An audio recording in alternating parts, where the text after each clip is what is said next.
I said we have finished the class.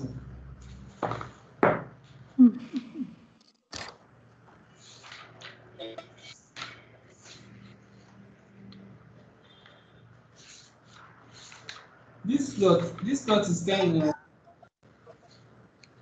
Where do you It's think not the kind A is coming from? I don't know where the A is. I'm sorry. Is it persons equals to A? Let me check the code again. The way they have classified this stuff. But I'm not seeing. That's in your pattern. How are you doing, sir?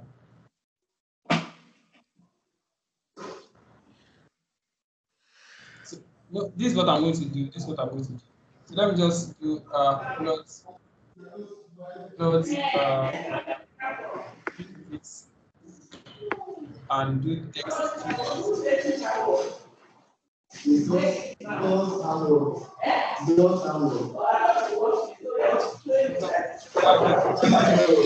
Yes, sir. I think you need to mute yourself. You say? I think you need to mute yourself. Don't worry, I'll just do that.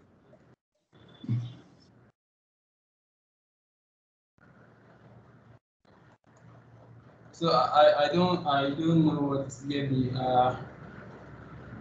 the A is coming from, but the intuition is that it does the splitting based on specific criterion. So the splitting can be let's take for example, you can consider so persons in that regard can say okay, if person is greater or equal to 2, then come to this side. Maybe if it's satisfied that constitution, yes, go to the left. No, go to the right. Then consider another splitting. So here, if it satisfies this condition, then consider it as bad. If no, come here. Now, if safety satisfies, if safety equals to B, I don't know what B is anyways. So if safety equals to B, if yes, consider it as bad. Then these are the number of child nodes that we have in this regard. So here you have 576. Here you have 308. But this is the number of parent nodes, and this should add up to what you have here. So this plus this plus this should add up to this guy. So here a split is going to occur on this guy now. So here, out of this 634, we have 384 to split to this place. Then you are going to have 250 to split to this part. So if no, come here. Then here, cost is now considered again. So out of this 250, if it satisfies this condition, come here. Then 204 came here, while 46 came here. Now further split is done on certain condition, then here like that until the data points have been exhausted. Now in that regard, we have here, in this case we are want to prune the decision tree. And look at this guy now, look at this plot here now. We might be tempted to like I don't know, it depends, might be tempted to like maybe this place there's no need for further splitting. You can prune this place, you can remove this part. I don't want this guy to be part of this. You can try to prune it anyway. So if it's that you are applying the prune function here to treat it, what is so you have a condition, a parameter cp here to be treated ampersand cp table. Let me see what the tree fits as. So as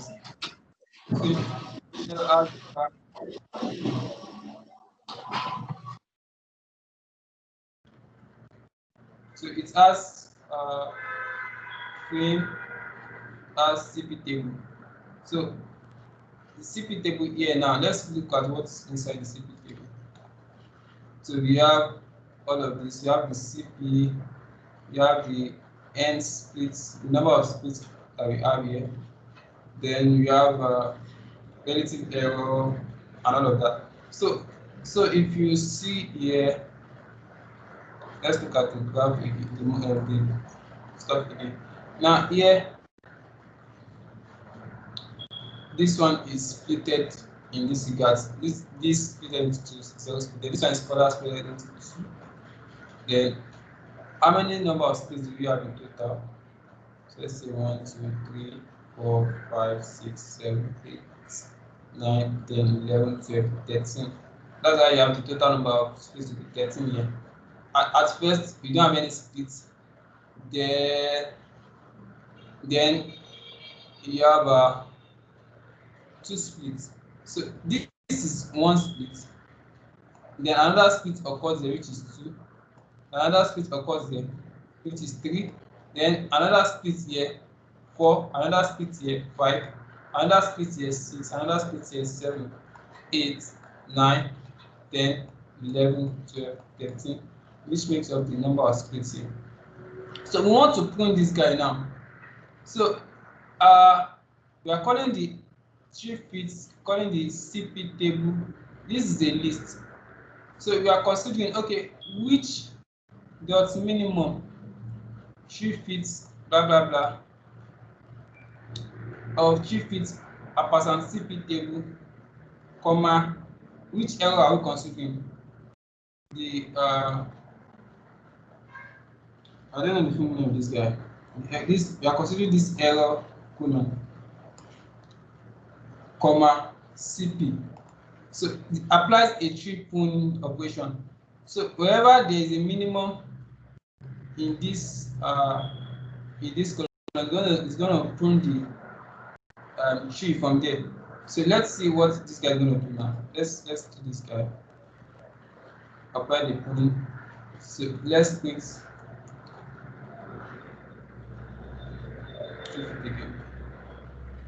I don't like this. So let's plot tree again. So let me just plot it again using this command. So let's plot it again and see. Okay, let me just copy this and see how the space looks like after the pruning.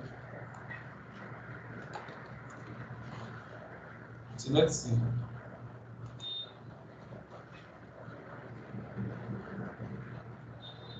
So it means, so do you see where the pruning occurs now? Are we there? Hi, Susan, are you there? Yes, I am. So it means it has pruned the data sets at this end. Then it means that we have. Hello, Iman. Hello. Yes. Hello. Can you hear me? I can hear you. Okay. Okay, this is a program that is copied from the other file. Yes. Okay. I was expecting that in this classification, the number of bad and the number of safety bees should add up to the total of the 3. Yes, sure. Is that so? 576 and 634. That's add up to 1,210. Is that not it? Okay. 12, 21, 13. It's 1230 that I have here. 1210. It's 1210. Is it correct? 576 plus 634, yes, 1210. Okay. Yes, sir. So that's by the way. So I think we still have few minutes. We have up to an hour, but I won't want to use that 1 hour. So first of all, I want to go this week and introduce us to machine learning. I won't go into machine learning. I just want to introduce machine learning. The first session is just The first session just talking about. So we're sorry. Are you saying we're done with these decision trees? Yeah, you are done with this. Decision trees. Okay. I'll say something. No, that's what I wanted to ask. You have any questions? No. I don't think I can go ahead. Hold on.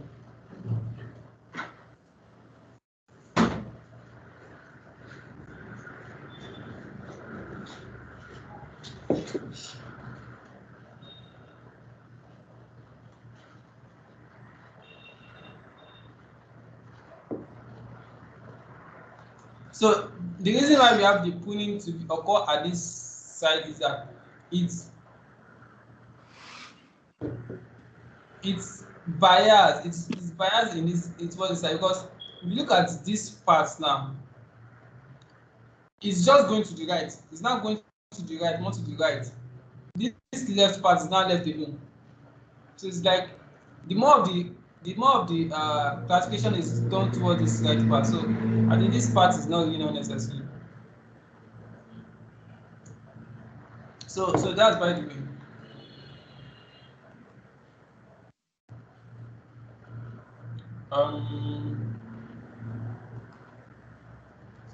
Let me see.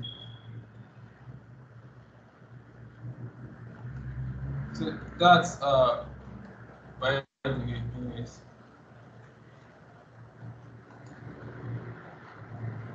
I think the next one is just to introduce us to the machine learning concepts.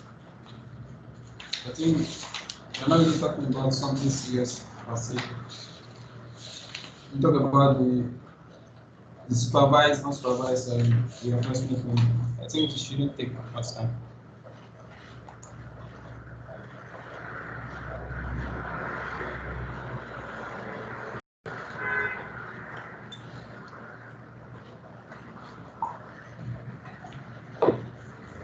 So let's look at it. So just to start here. This part one. So we are going to describe machine learning, explain the application of machine learning, explain various types of machine learning approaches and algorithm. So the interesting part of machine learning is that we are trying to learn from experience. So let's say you have a machine. The machine is going to learn from experience. That's the data you feed to the machine. Then with those training data sets we have used to train the model use that and learn from it, even from the data you feed to it every day that comes in, maybe it's a real-time data. It learns from those data to make improved decision. So let's say someone builds an application of game of chess, for example, now, and you play chess with computer. There's this machine learning algorithm behind it. When the computer plays with you at first, it's going to lose. You are a boss when it comes to playing game of chess. Now it's going to identify those moves. You're going to learn from those moves. So it's going to use that moves. It's going to use your own moves also. Learn from all those moves you used to win the game. Then improve on it. And the next game, it's going to use a different method, a different approach again to play with you. Then if it loses again, it also learns from that, also then improve on it, then keep improving until the computer has a better game. So that's that about machine learning. And it's just like you have a child that is trying to, when a child first of all is born, he doesn't know how to work. First of all, he starts to crawl, then he start holding chairs to work, then he start working on his own. So it's learning. So that's the process of machine learning anyway. So what is machine learning? Optimizing a performance criteria using example data and past experience. That's basically the learning from past experience, using that to make decisions and learn from it. So machine learning is the process by which machine learn from past experience and use it to improve their performance. So machine learning algorithms are applied on data to identify hidden patterns and gain insight. It involves both statistics and computer science. It involves some advanced statistical concepts such as modeling and optimization. It helps systems to learn and improve their performance automatically.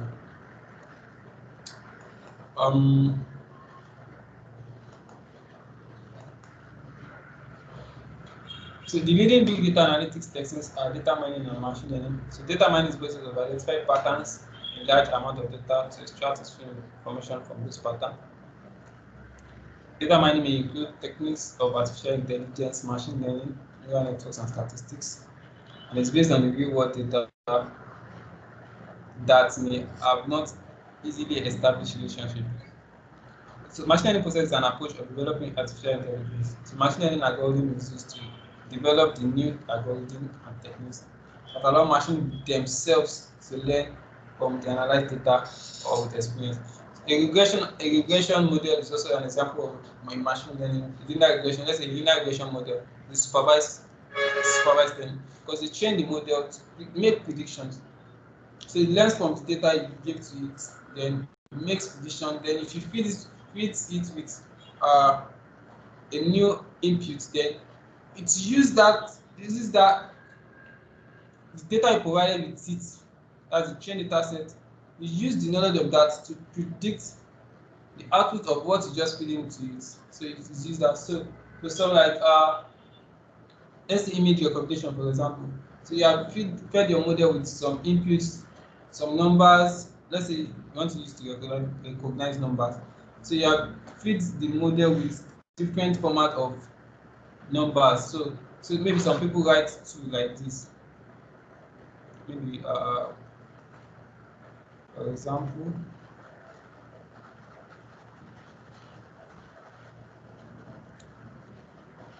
So some people write to maybe feed it with okay, it's going to identify this guy as 2. Some people might write their own 2 like this. Some people might write like this. Now 3 is going to be something like this. Now if it sees a number that is like looking like this, you might attempt to recognize this guy as 3, whereas it's actually 2 because of this way it's looking like this.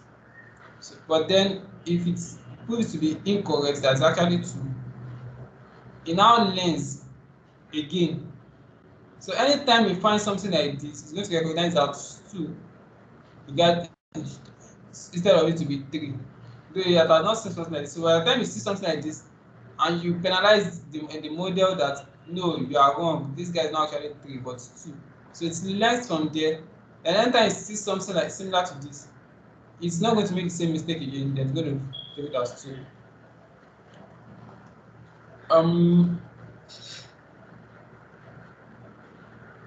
Spam assessing exam, spam filtering is also an application of machine learning. So for example, your inbox now, if you receive an email now, for example, you receive a mail from someone and you have already fed your model with those kind of formats. So it has this kind of format. So anytime your machine sees those kind of formats, that any mail that has this kind of format in your that is coming to your inbox, so instead of that format coming to your inbox, it's going to go to your spam folder. Now, if it sees something that does not look like that, but then it might first of all go into your inbox. But at the long run, when you see that it sees those kind of messages coming in, then it's going to learn from that and say that no, these messages are not normal messages. Then all this kind of message is going to direct it into the spam folder. It has learned from those inputs, then it's going to add those guys to part of the spam list. Then anytime you see such messages again, then we go to the spam folder in that regard. So I don't think I have to talk much about this.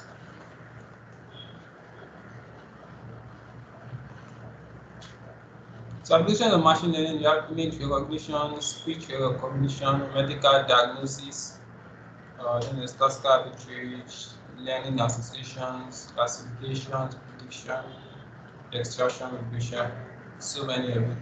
So many of it. So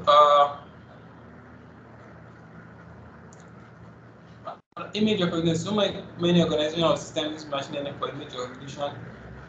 Recognition techniques can be used to recognize objects like images, faces, or characters. So let's say in case of faces, so like our phones now. If you do, if you eat selfie or you're trying to take a picture of someone, you will see that if you're trying to take a picture of someone, anytime it sees a face, it's going to draw a kind of box around that face. I don't know if you have noticed that before. So that's like a machine learning algorithm that's going to identify, okay, this is a face. There's going to picture, you're going to draw a box around it to show that that's actually a face, which is actually a machine learning model. So for digital image, measurements describe the output of each pixel in the image. In the case of black and white image, the intensity of each pixel serves as one measurement, and all of that. In speech recognition, a software application of recognizing spoken words. The measurement of this application might be a set of numbers that are represented as speech signal. Signal is segmented into proportions, and we don't necessarily need to go into the details of this. An example of this is, I don't know, I can't remember. Who can remind me? There is this, I can't remember the name. There's this app whereby if I should play a song now, if I should just put the sound of that, whenever I just open the app, then maybe it tells the app to run. So if you hear the sound of that music, it's going to tell the name of the music, the name of the artist that sang the music. It's going to give you the information about the music. So that's an example of a machine learning model. Do you remember? Do you know the app? Is it Shazam? What do you call it? Shazam. Shazam. Yes, Shazam. Shazam. Yes, exactly. Shazam. I just forgot the name. So medical diagnosis. In medical diagnosis, the main interest is in establishing the existence of a disease, followed by its accurate identification. So there is a separate category for each disease under consideration, and one category for case where no disease is present. So an example of this guy is just like I can call it the decision tree, based on some information about the patient, maybe age, high blood pressure, high temperature, and some other factors.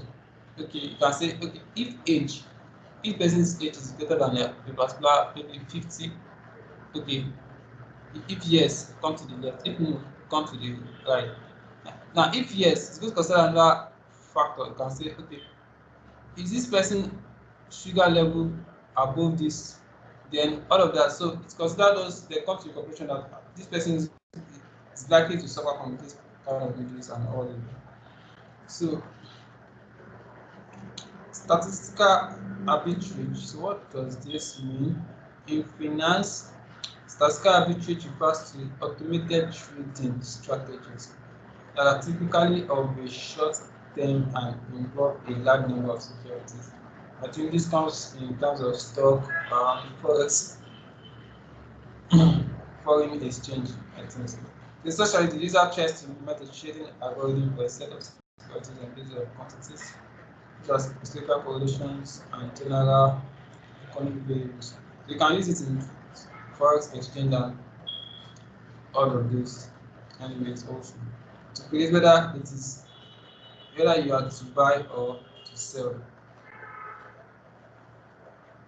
Learning associations. So learning association is the process of developing insights into various association between products, studying the association between the products people buy, which is also known as basket analysis. So if a buyer buys X will he or she be compelled to buy Y just because of the relationship that can be identified between them? Just like bread and butter, fish and chips. So if person buy bread, it's possible that the person might want to buy maybe butter, maybe egg, maybe maybe what's the other thing can be bread now? What's that? There's one thing like that. There are other stuffs. Maybe sardine. So you might want to recommend, okay, we like to buy sardine, we like to buy all of that. So it might not necessarily be the association, might be the buying pattern of a particular person. Maybe if Susan comes to the supermarket now, and if she wants to buy bread, Susan is likely to buy chocolates, and if Susan buys chocolates, Susan is likely to buy sardine. Now, if Dr. Abem comes to the supermarket also, and Dr. Abeg buys bread, and the next thing Dr. Abeg is buying is chocolate, so the machine learning algorithm are tempted to recommend sardine to Dr. Abeng to that. We would like to buy sardine also, based on the relationship you see with the buying pattern of another person, and this person also follow that pattern. So it can such cases can occur. So classification is the process of replacing each individual from the population under study in one of a number of specified classes, like segmentation anyway. To help analyze this measurement of an object or different categories in which that object belongs, I speak of an example of how GS analysis that we do for one of our clients. Let's say in a financial institution, you can group customers based on the last time they transacted. So if the customer transacted between 0 and 7 days, you can consider as transacting. You can consider another customer that is transacting between the days, maybe 8 to 30 days, 31 to 60, 61 to 90, 91 to 180, 181 to 365, and greater than 365. So it's customers that the last time they transacted is over a year, then there's a problem. So stuff like that. Prediction. Consider the examples of a bank computing the probability of any of non-applicants faulting the loan agreement. So to compute the probability that the fault of the system, to compute the probability of the fault, the system first need to classify the available data in certain groups as described by a set of rules prescribed by the analyst. So this one is like a regression, a decision tree. Okay, if age of someone is this, is greater than this, put it to the right. If no, put it to the left. If yes, what's the employment? What's the okay? Is the income of this person, the monthly income of this person, up to this amount, or greater or equal to this amount? If yes, come to the right. If no, go to the left. Now, if yes, you can say low risk. If no, you can say high risk. That is, this person is not likely to repay our loan. So if those kind of person falls in that kind of bucket, so if I apply for a loan and I fall into that kind of bucket, they won't give me that loan. So look at the world is now going into the technological space now, that everything is now automated. I don't have to go to the bank before I can apply for a loan. I can just go to my internet banking, my app, apply for loan, specify the amount I want to pay. So it's all this model that has been put in place, this set of rules that has been put in place. So if the model, okay, after you submitted your application, immediately it confirms that you are low risk. If you just grant that loan, depending on those conditions, then you don't need to go to the counter and go and meet cashier, I want to apply for loan. Then you automatically within 5 minutes or 10 minutes, your loan has been granted. You have seen it has been created in your account. So these are the rules that are considered in this kind of regards also.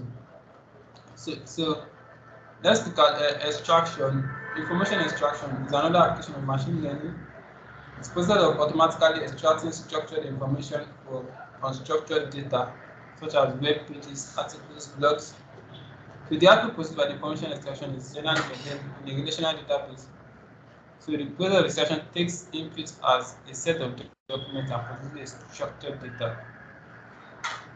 So the output is summarized forms such as Excel sheets and table in a relational database. So this goes into the web, packs some stuff together, some information, then sort it, put it in form of a relational database. So there's some algorithm that are put in place to do that.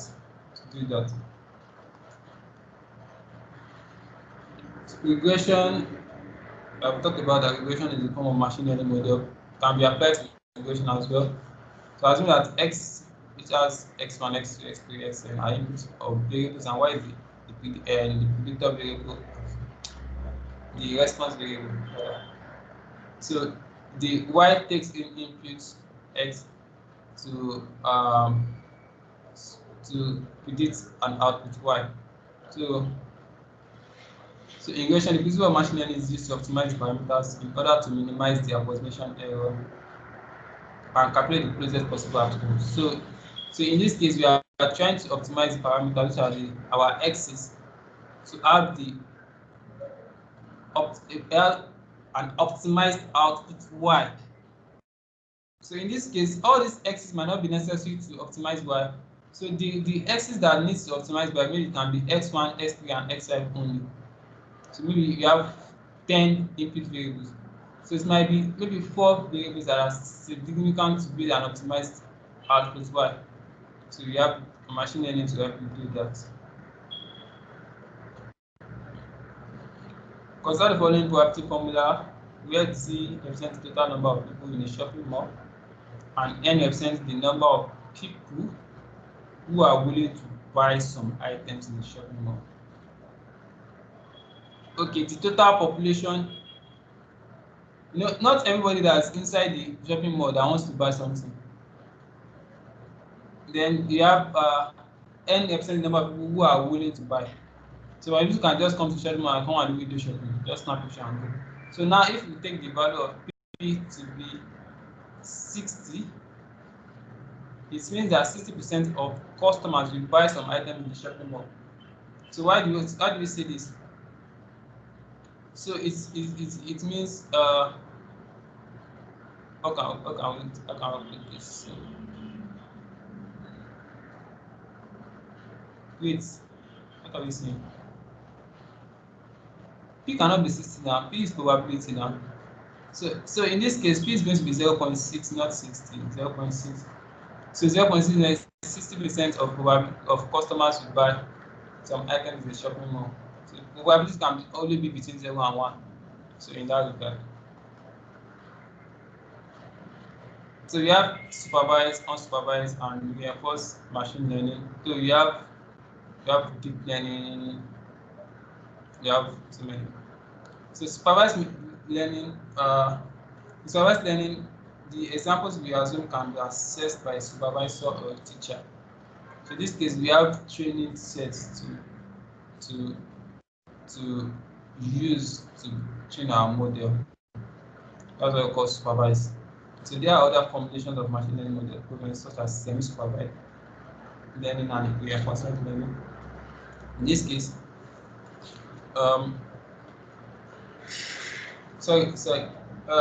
please give me 2 minutes. Sorry. Okay.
Okay, I'm back. Can you hear me?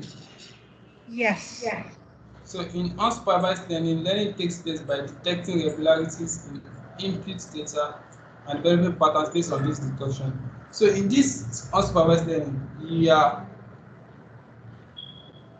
it's using patterns, it's using more features or the characteristics of the input data than trying to find a relationship between input data and try to predict something.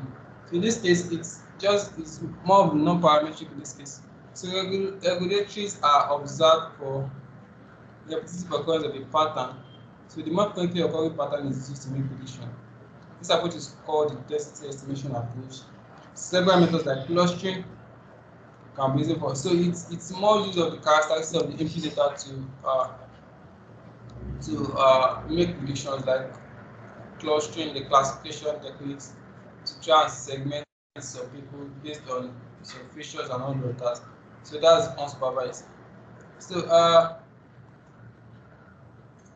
reinforced learning. So let's consider the case of robotic navigation. So a robot can make very precise movements to perform a task. So, however, the robot has to learn to perform this movement through repeated testing. So the robot like okay, so the robot can like okay move forward. The robot can decide to move uh 2 feet at a time instead of taking 1 feet forward, then the next one again. So first of all, if you try that first one, then it fails, then you're going to try another trick. Okay, this works out. Then it's going to do that. So it's going to repeat patterns until the next success. There's what we call I can't. Is it hypergeometric or is this probability distribution? So it's being done till the next case success is achieved. So it repeats those process until it's going to do that particular thing very well. So it applies the knowledge gained from this to improve its efficiency. So if you do a particular task and it fails, then it learns from that failure, then it repeats it again until it masters that particular pattern. So this is the base of reinforced learning, robotic navigation, and many other similar systems such as self-driving cars and automatic sensor doors. The output is not restricted to a single action, but may contain a sequence of actions.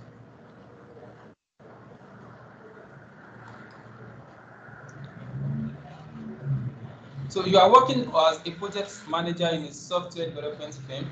You are assigned the task of developing an application that can learn from analyzed data. If the output of the application depends on a sequence of actions, which of the following types of machine learning technology will you use? This supervised, unsupervised, again, why this go back?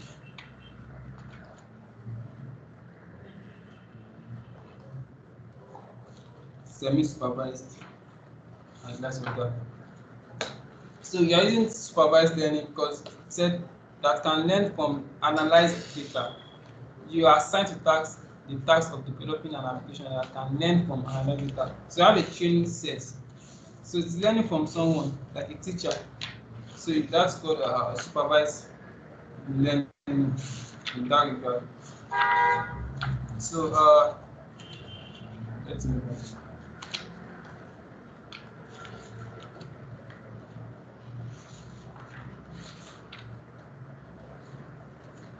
So machine learning approaches. So you have decision tree learning, support vector machines, combination with artificial neural networks, and all of these Bayesian networks, similarity and metric learning. So let's see the next slide as well. So let's talk about decision trees. We've talked about decision trees in the previous session. So support vector machine now. Support vector machines cover both linear and non-linear classifier. So to classify two-dimensional training data into two groups, the division can be shown through a scatter plot of two attributes. So using SVM, the plotted function can be represented with two different labels or colors that identify two classes. This is how the SVMs look like. So we have two if you have, let's say, let me use that question. So let's say you have two attributes, say age. So let's say age,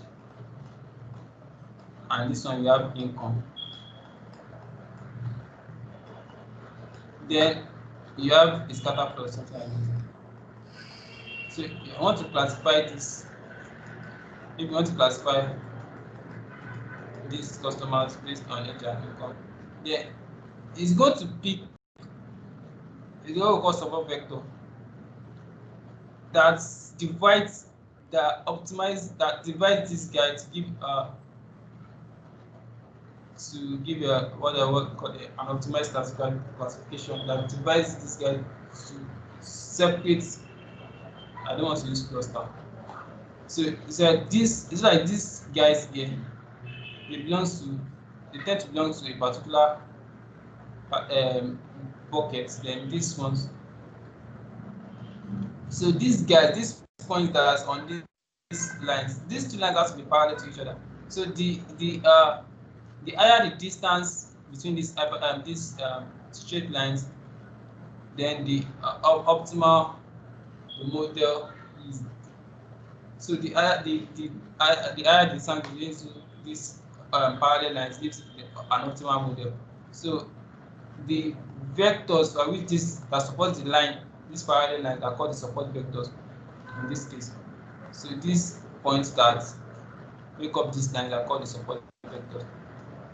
But in a two-dimensional space, it's actually easier to see like this. But when it comes to 3 dimension, when you have 3 attributes to be considering, then you have 3 dimension, then you are going to have what called an hyperplane, since it's going to be in the space. So there will be an hyperplane that's going to segment different data points. But when it's more than 3 dimension, it won't be able to. It won't be realistic to draw on the whiteboard marker like this. So let's say you have 4 dimension, then it's not going to be easy to draw that. Then the model is going to do that. We might not be able to visualize it like this. So let's move on. Association rule learning. So in association rule learning is used to identify the existing relationship between variables in large amount of data. So this rule is generally applied on sales data to find association among sales of different items. Then we have artificial neural network. So artificial neural network is just like a computationally intensive method for finding patterns in data sets that are so large and contain so many explanatory variables. The standard methods such as regression are impractical. So in this case, so what artificial neural network is that you might not be able to use what we call a linear regression model to perform a prediction. So let's say you want to predict whether a particular image, if you have some set of images, you want to predict whether a particular image belongs to a particular class, then in this case, regression model is going to, you are not going to use the regression model. So neural network can operate like multiple regressions when the outputs are continuous variables, or the classification when the outputs are categorical. So neural network is not, you cannot really see you can only picture the logic behind it. So it's what it does is that it just finds a way to solve a particular problem. So linear regression, you understand the logic behind it, that y, whether if it's linear, you are saying y is equals to, let's say, a plus bx, for example. If it is multi linear regression, then you are going to have something like y is equals to, let's say, a naught plus b1 x1 plus up to, let's say, bn xn. You're going to say you are going to have linear association like this. But in artificial neural network, so the way it's going to predict the the output, you might not be able to visualize it, I might not see it, but it's just to find a way, just for it to predict. So what neural network is concerned is just the output. I'm just concerned is, okay, I want to get a result. So the logic behind the result might not be able to comprehend it, but it's just going to get something out of it based on some characteristics of the input data. You have inductive logic programming. In inductive techniques, a training phase is used to develop a model which summarizes the relationship between variables. So this model can then be applied to new data to deduce a calculation or prediction from them in inductive techniques. So it's like you want to using a particular, okay.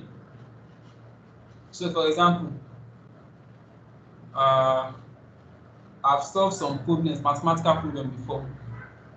Then someone gave me a new problem.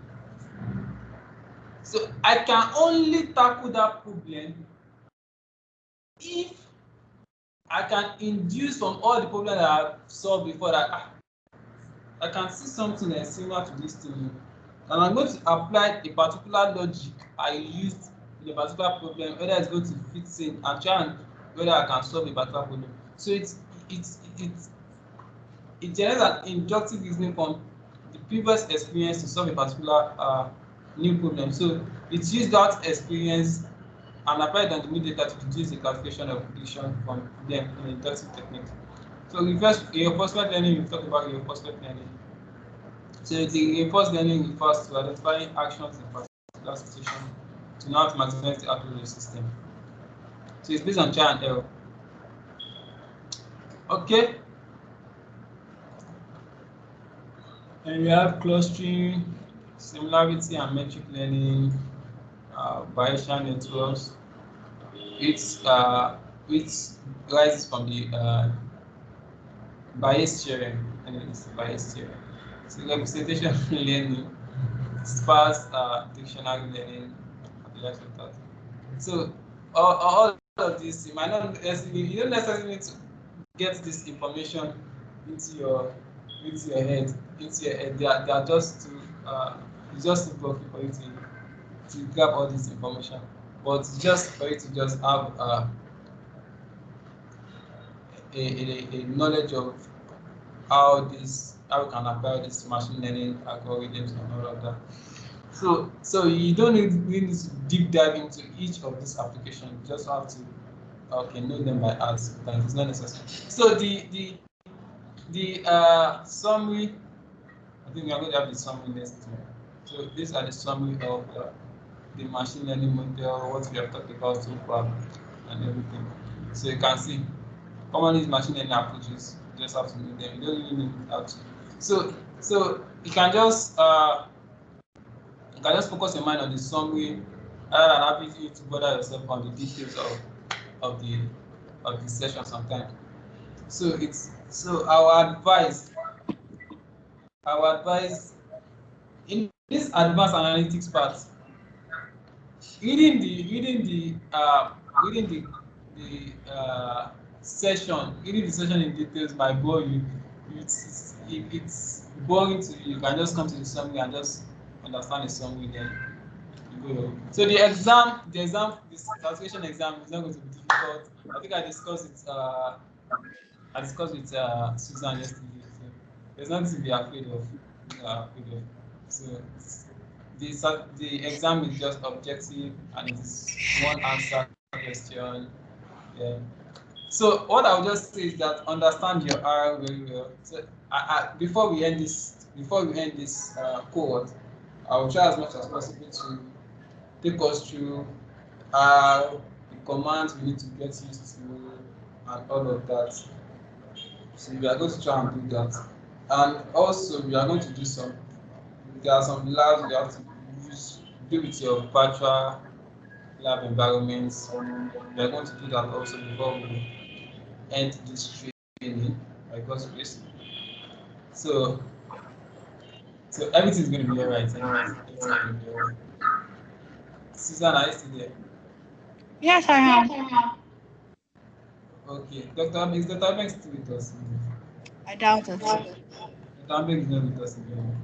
First of all,